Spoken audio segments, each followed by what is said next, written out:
Everybody, we're here at the Lawrence Joe Memorial Coliseum, annual host to the Frank Spencer Winter Classic. Every year, the fans around Winston-Salem, North Carolina, pack this arena to take in some hoops action. Local high school powers battle it out for bragging rights and the crown to the city. Let's dive into the action.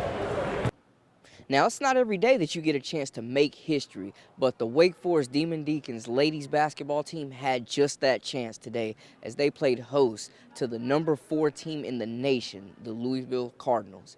The Cardinals come into this contest with only 1 loss on the year. The Lady Demon Deacons still searching for their first ACC conference win.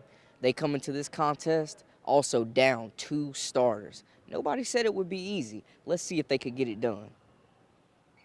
Survive and advance. That has been the message here for the Reynolds Demons.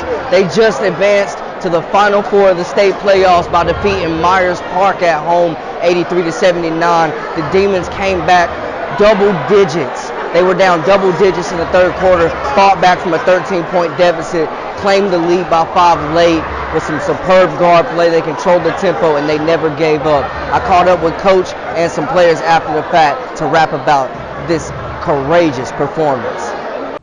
North Carolina A&T grabbed a statement win over the weekend. The Aggies upset in-state foe East Carolina.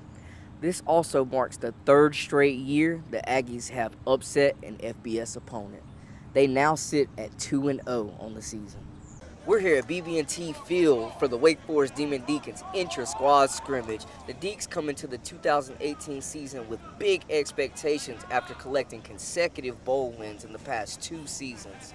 With so much talent returning on the offensive side of the ball at the skills positions, the only true question that remains, who will be the starting signal caller for this group?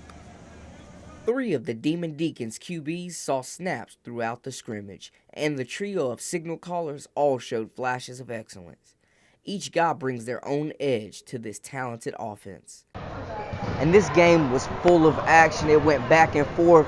Trailing late in the third quarter, the Wolves used a big run to take over, and they never looked back in the fourth.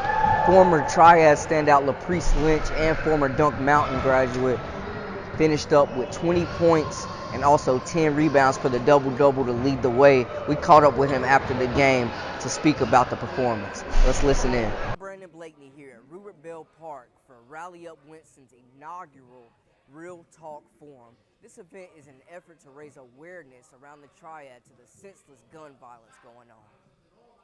Rupert Bell Park was the scene on this beautiful Saturday afternoon. Community members and leaders gathered to speak on the pressing issue of gun violence. What's up, everybody? We're back at it again, live with Brandon Blakney Extra. I'm live here at Hoop City, Winston-Salem Prep's campus. 10 teams from all over the state have gotten together to battle it out for bragging rights. I caught up with some coaches, and we got an action-packed episode for you guys. Let's check it out.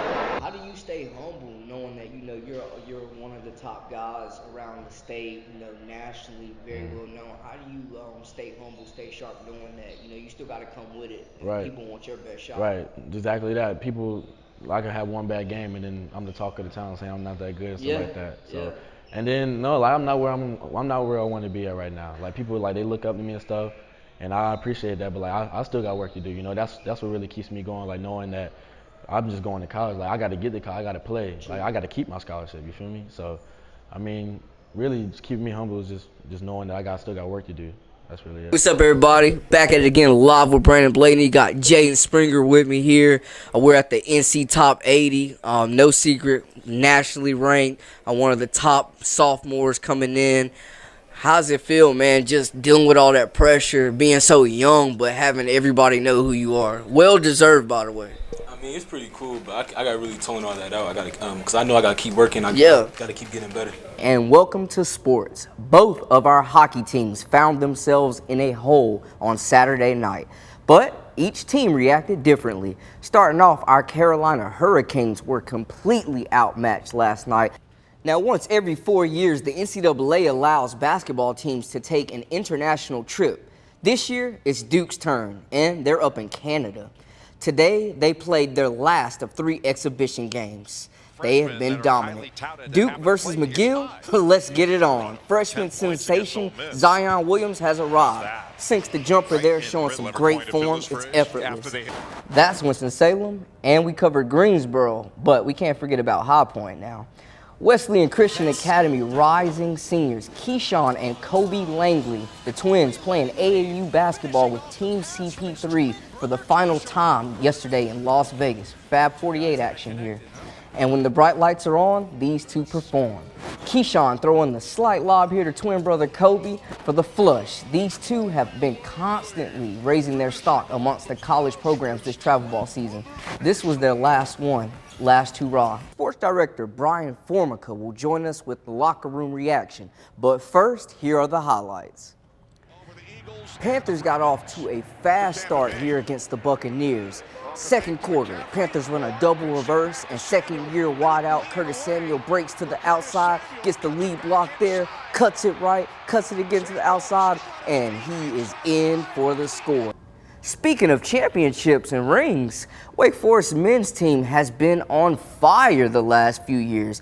They're currently the defending NCAA national champions, and they have won consecutive ACC championships, 2 out of the last 3.